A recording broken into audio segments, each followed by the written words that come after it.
Welcome to the Encore Audio Archives YouTube channel. I'm Taper Dave, and this is my channel. I've uploaded hundreds of talks here that I've recorded at meetings in West LA, and I've also recorded conventions starting in 2013. I've got a bunch of those up. And Walt and Mary Murray, the original owners of Encore Audio Archives, started the company in the 80s, and Walt recorded Joe and Charlie's and a bunch of stuff down in Vista, California. My sobriety date is June 20th of 1994.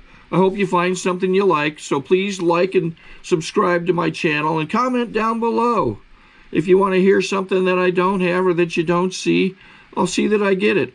Anyways, take care and have a great day if you want to. Now let's give a warm welcome to our main speaker, Tony.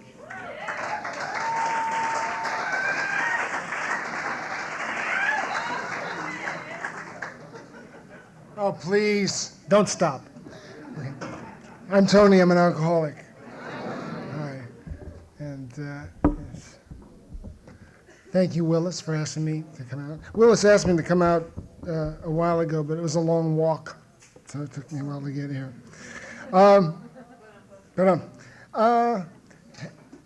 Thank you, Jennifer, for what you had to say. We've known each other a while, as I've known a lot of people in this room a while, which just goes to show me that the program really does work. People can stay sober continuously.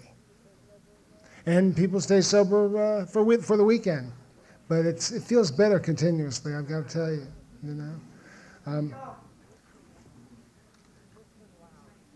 Listen loud. And happy birthday to the birthday people. I was talking with Bob T., who I met just about 15 years ago. And it was really an inspiration to me. We were talking that maybe the secret is that we stay plugged in here. We stay plugged in by helping newcomers, by bringing newcomer guys to meetings, and by listening to what newcomers have to say so that we can stay sober. I can assure you that I will never forget how it was for me out there. My body is road mapped with scars from the last car accident that I had. Can you see it though? Can you see it? Can you see it? Can you see the disease? Can you see the demoralization? Can you see my divorces?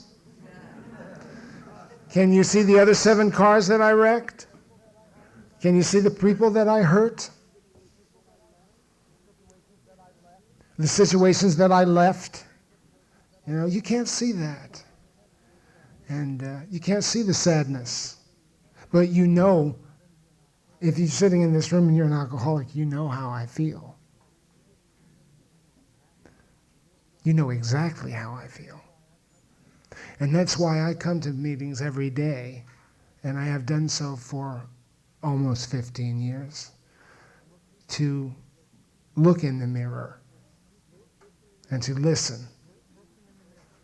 Listen in the mirror. That I can listen to other people talk about what their solutions are for the difficulties I'm having in my life. For though we are all different people and we have different fingerprints, the devastation is the same of this illness, the form of mental illness of alcoholism.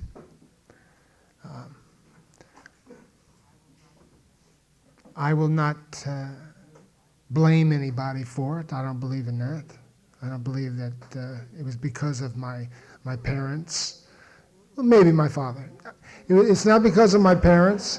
It's not because of my grandparents. Though it is a generational, it's a disease that's passed on through the gene, as I've been told and have read. And I've also read that some science may one day find a cure, but they haven't done so yet. I don't really think, Actually, they had it on the news tonight. They found a cure, so we can all go home. Actually, a few months ago there was something they found. They said that they found a cure for alcoholism. But I'll tell you, I know what the cure is. It's a bottle of Jack Daniels. That's the cure for alcoholism. That'll take all the feelings away right away. It helped me for 17 years. I'm 47 years old, and I drank for about 17 years, and maybe longer than that, I think. But he's counting. And as Jenna was talking about it, whatever drug you had was my favorite drug. And I'll share all of your drugs with you, and then let you have some maybe after I share them. And I didn't particularly feel good about myself when I was doing that, but hey, I've got to do it.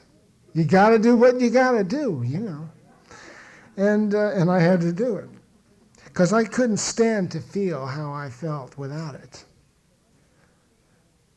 And at this point in my sobriety, it has dawned on me that I have been given everything without it that I was looking so desperately for with it. Which is a sense of myself, which is some self-integrity, which is the love of you. And I can actually care about myself today. This evening, I don't want to drive 120 miles an hour on the freeway and turn the lights off and on and jest.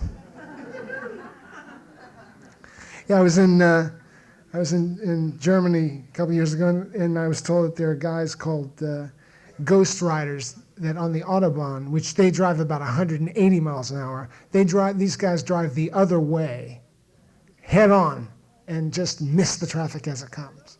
And I thought, where do I sign up? And that kind of rush is not nearly as brilliant as the one when I got to see my son sit on Santa's lap for the first time, because I wasn't drunk. I got to see it, I was drunk. I think I was drunk when I helped deliver him. And I don't really remember, because the rest of the evening I spent looking for cocaine. I didn't stay there. My ex-wife had him at home. We had him at home, and then I took off to go get high and celebrate that this little life came into the world. And that's how I was. And I'm here tonight to not fix how I was, but to be here tonight. And because all of the moments past are past, and I can't do anything about those. But what I can do is be here right now and enjoy myself. My feelings are my feelings. Whether they're negative or positive or depressing or great, they're mine, and I'm so appreciative of that I can feel how I feel, that I can distinguish between the feelings. Jennifer was talking about feelings, and when I first came, I had only one feeling, which was help. It was just fear. I didn't know how to feel good. I didn't know whether I felt bad. I was just scared. And through working the 12 steps, which are not the 12 riddles of Alcoholics Anonymous, I have slowly, and they work really slowly, I got to tell you, newcomers, they by Tuesday afternoon, you will not be healed, and yet you're healed right now because you're not drinking. This disease never goes away. So I worked the 12 steps, and now I get to sponsor guys and help them work the 12 steps and share my experience, my sober experience with them on how to live. Because I know how to drink. We all know how to drink and use. That's no big deal. And we all know how to stop. But staying stopped and learning and living is something else. Life is is quite a proposition, isn't it? Yeah. And, I just, obviously I can't know what I don't know, and I don't know if I'm asking the right questions a lot of the time. But I still ask, and I still want to know the truth. I believe that's the only law, is the truth.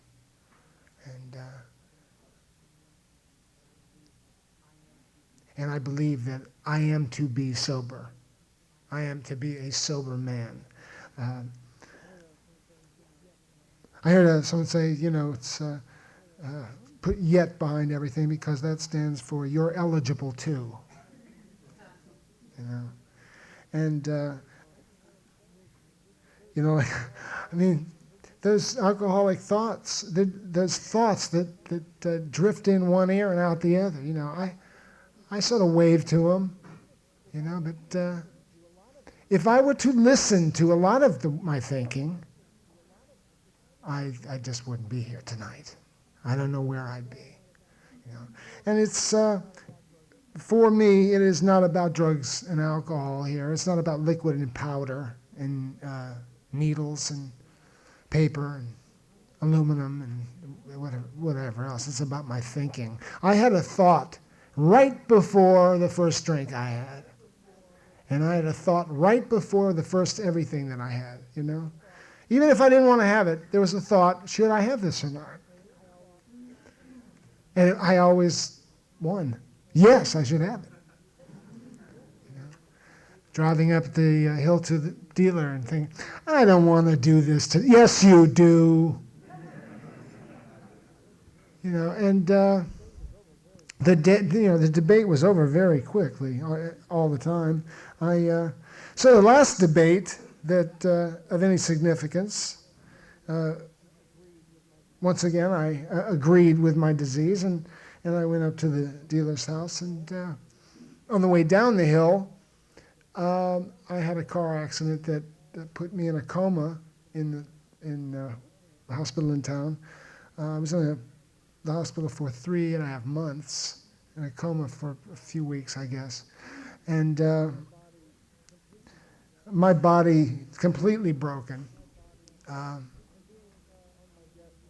And being on my deathbed for all that time, and then being in a and finally, God's grace, being in a wheelchair, starting to get some strength back, and being able to walk, and started to heal. And I got out, and about 2 weeks later, I'm snorting cocaine and drinking again.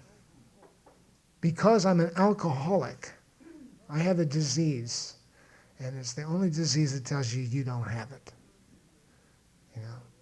If somebody said that you had cancer or whatever other popular diseases of the day, you'd go, who do I go to take care of this? I am not going to, please help me. And you'd follow directions.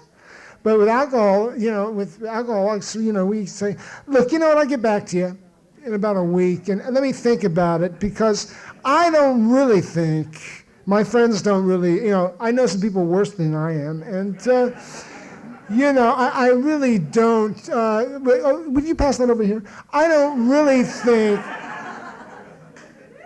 and it's just, it's the denial of, it's the denial, and that denial is really something, My stubbornness and my denial, based on fear,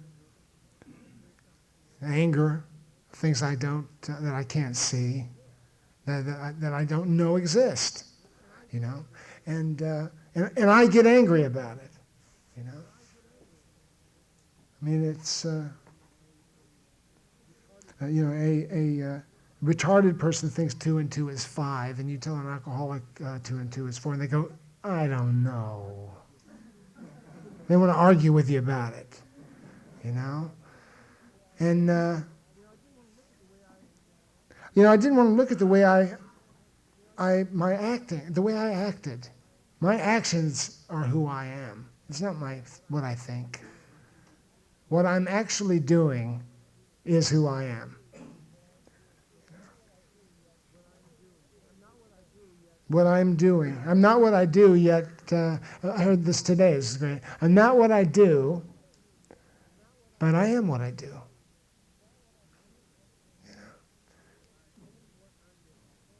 I am what I'm doing. You know, if I'm unwilling to change, I'm dead. And I'm just talking for me there. If I am unwilling to bend, you know, I will surely break. So I got out of the hospital and started drinking and using again, and started having seizures. And one particular night, I had 5 grand mal seizures in one night, and everything else started to fall apart at that point. What else there was not that I had destroyed, you know. I'm a musician, and part of who I am is a musician, and I missed the show, you know. I missed the show, you know. Boy, did I miss the show, and I'm back in the hospital, and they plugged the IV in my arm, and the whole thing, you know. And I get back out, and I'm, hey, okay, you know, I really can't do that. I really got to knock that off. 3 days. 3 days. I'm going, hey, who needs that? Who needs the hospital? I'm all right, you know. And that's the denial. And you know, running from one marriage to another, and second one, impregnating the woman, and then having one child, and then another child coming. It's irresponsible, to say the least. I love my children, and I'm glad they're on earth, but it was not of a plan, not that of a plan, of a sober thinking person, you know, that they be here. And I guess it was God's will. I'm not an authority on Alcoholics Anonymous, and I do want to be an authority on Tony before I die.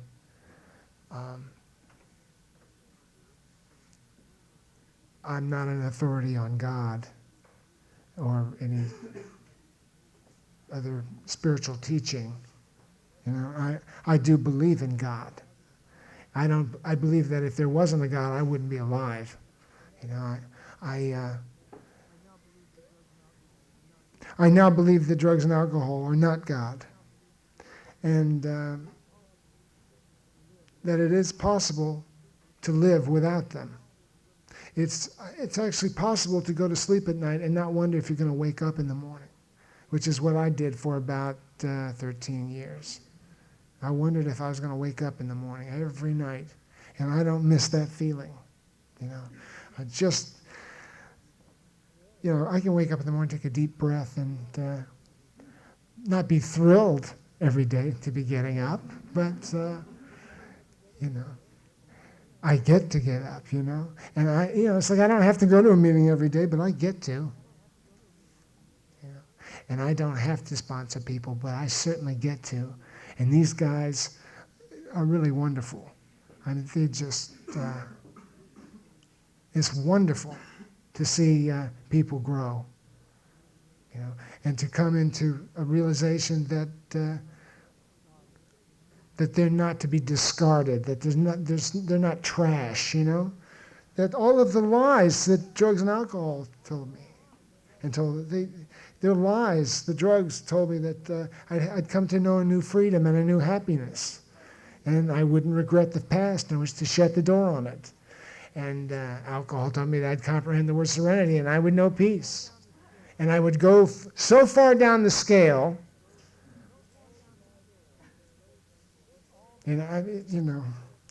all the lies that drugs and alcohol told me. And sobriety actually doesn't tell me any lies. But sobriety does tell me like it is, and that's why I need a sponsor, and that's why I need you, to see how to do it, see how to do this thing called life, I'm really grateful that it's one day at a time. It's one night at a time too. I just, if it was any more than one day at a time, I don't know if I'd make it. If they said, oh, it's a month at a time, I mean, that's what I heard when they said it was a day at a time anyway. I thought, how does somebody stay sober for a week? How does somebody not drink for a week? And forget that, how do they stay off cocaine for like 2 days? I mean, it's, the drugs take over. The substance took over my life. And I handed everything to it. I handed everything to it, And, I really, as a musician, love improvisation. I love jazz. I love just freedom of improvisation, of performing with other musicians and not having a set boundary, going as far out as I can, And that's how I feel about sobriety. Sobriety is jazz. Sobriety is improvisation, Life is improvisation. There are no experts at it, It's all an acting gig, And and I've been shot down so many times in sobriety. It's unbelievable. But I know what doesn't work for me. I learned to be a carpenter in sobriety and built a wing of a home with 2 other sober guys. I've worked as a messenger. I've worked as selling retail. I've worked as a mover. This legendary musician, I was born a legend. You know what I'm saying?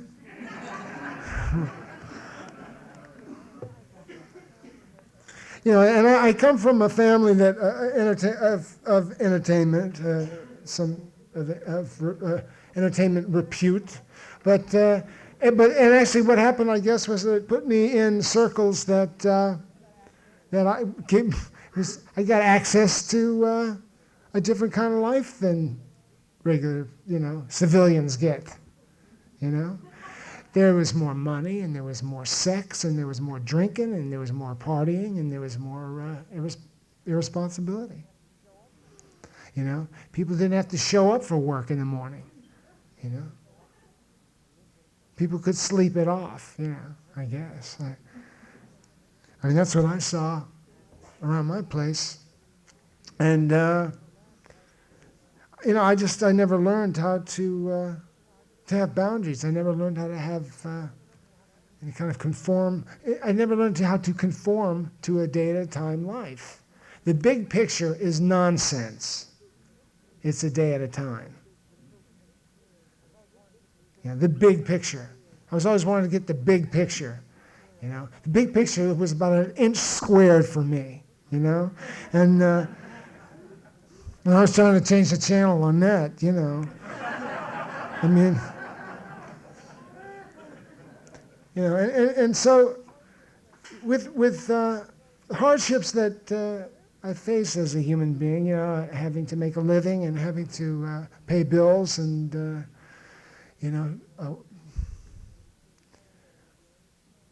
there's no answer. There's just, the only answer for me is to be sober. That's the foundation. That's the foundation of the answer. But my willingness, like I said before, my life at the moment is not particularly the way I'd like it to be, And even when it was like really great, it wasn't particularly the way I'd like it to be. I mean, can you relate to dissatisfaction? Not really, sort of enjoying where you are at the moment, thinking about, yes, but when I get to this, it's really going to be good. This might be it right now, this might be it for me right now. I have no idea. I don't know. And I'm enjoying it. I'm not enjoying particularly going through the difficulties I am in my life, but it's my one life, my one shot, so I might as well try it all, right? Might as well experience it all, so I can pass that on to other people and to my son when he asks. My son and daughter they live about 5,000 miles away from me, so it makes it a little difficult. But they know I love them, and they know that I'm sober.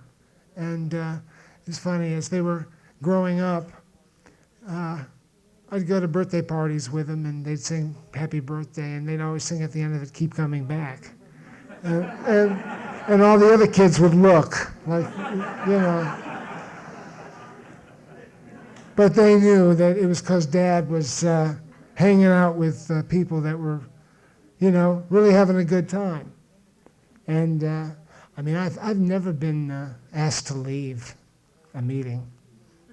I've never been told that, I can't make it.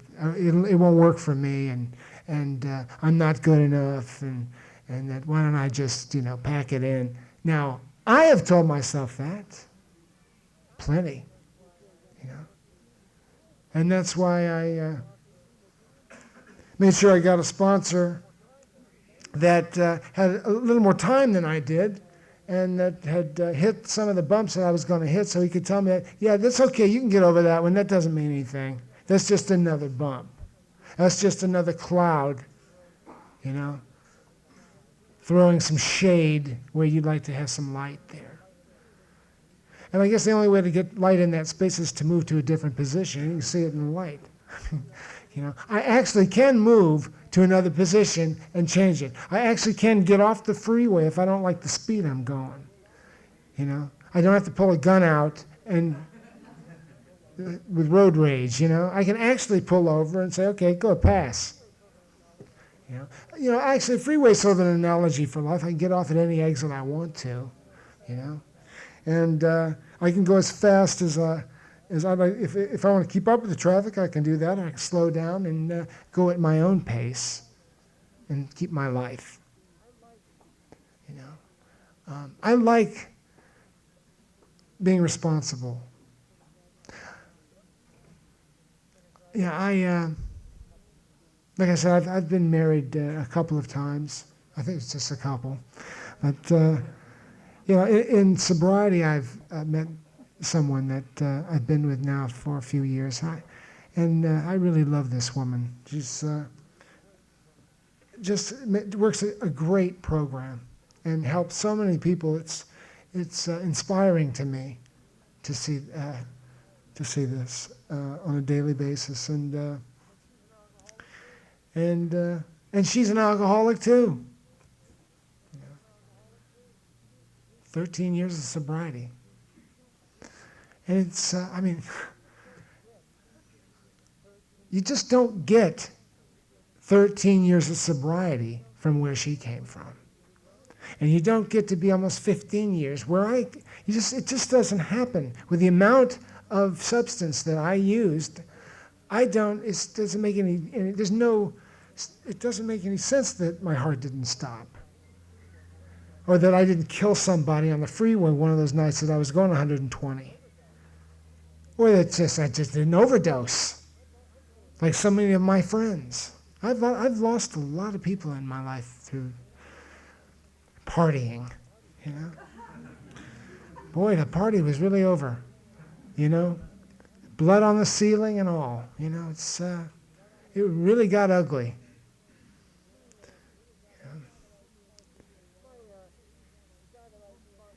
A guy that I sponsored for a while told me that he was playing a sexual game with his girlfriend, and they were both heroin addicts, and he tied her hands behind her back and tied a handkerchief around her forehead to tie her hands to, and then he passed out, and the handkerchief slipped on her, strangled her to death.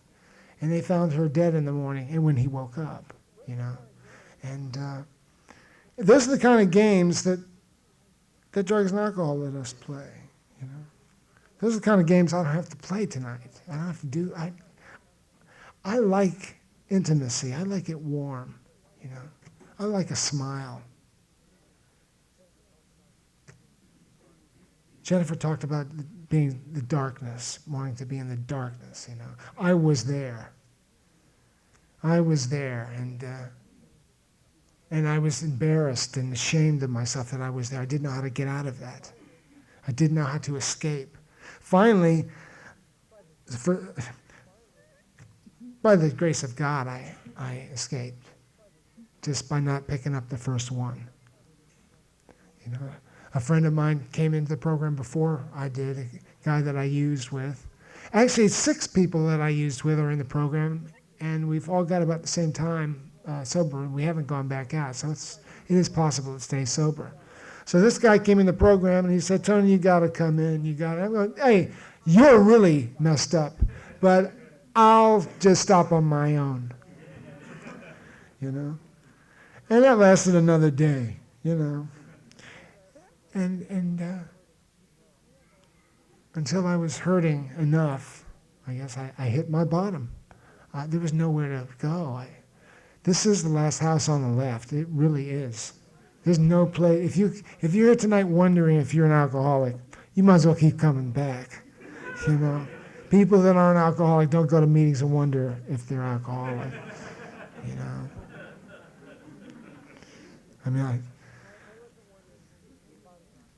I wasn't wondering if I was an alcoholic by the time I got here. I just wanted to stay alive, and I got to stay alive.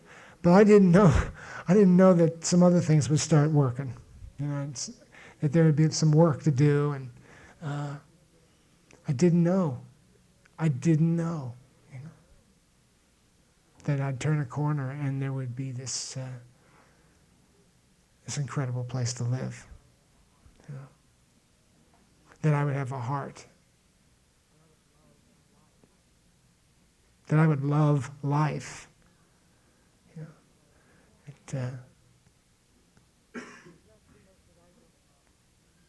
There's not too much that I don't love. And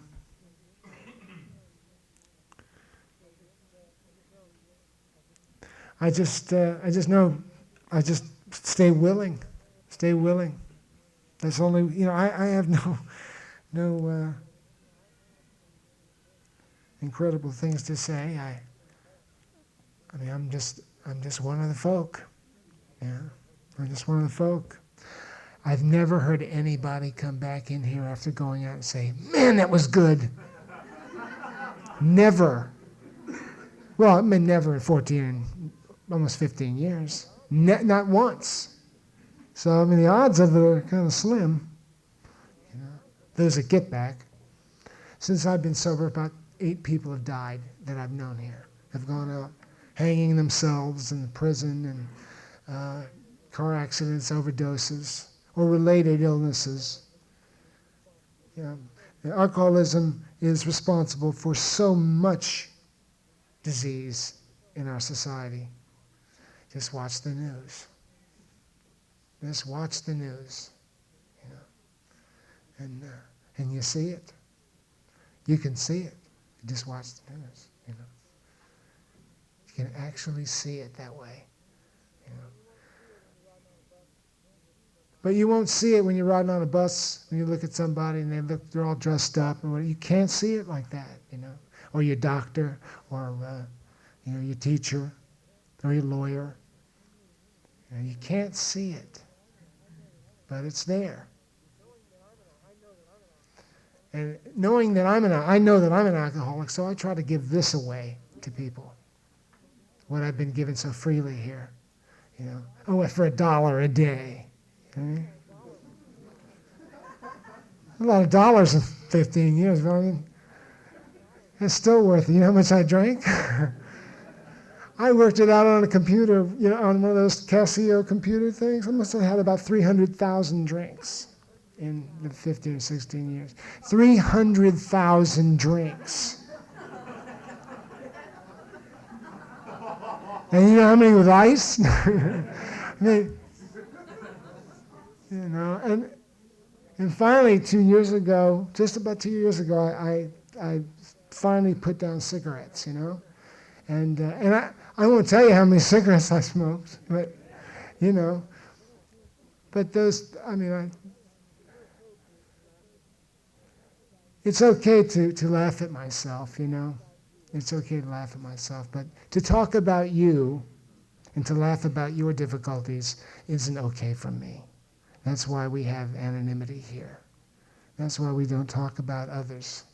We talk about ourselves to our sponsors, and we share in a general way at meetings, and just try to pass the love around, because there's plenty of it. There is plenty of it here. And for the newcomers, just don't even think about it. Just keep coming back to meetings. Just keep coming back and let us love you, because you really don't want to miss this one. You do not want to miss this in your life. Thanks.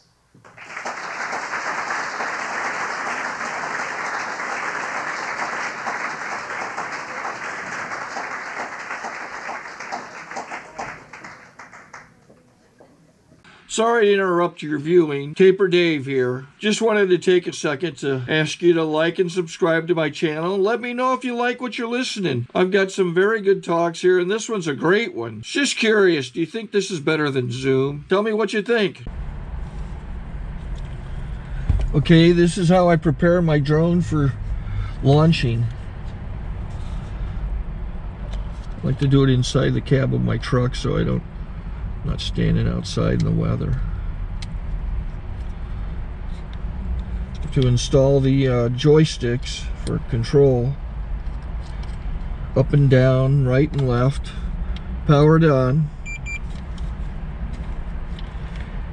I have an Android phone that I use to connect it to the drone with. And it's actually controlled through the iPhone, through an app. Oops, wrong way. It's actually controlled through the iPhone, or through this Android phone, through the app. It's actually controlled through the Android phone, through an app, and you connect it through this short connection right here.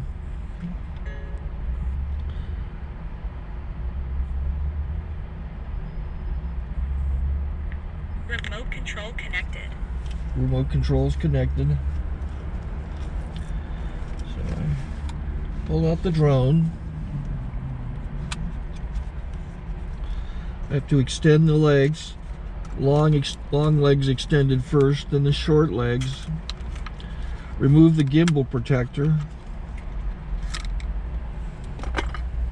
Set that aside, then power it on one short burst, then one long burst. I lay it down. So I have to go to calibrate. So the drone's not connected yet. It shows you here as this drone gets disconnected, even though the remote's powered on. So the drone has to establish it's connected. So I go into the app to calibration mode. First I'll calibrate the remote controller. Start calibration.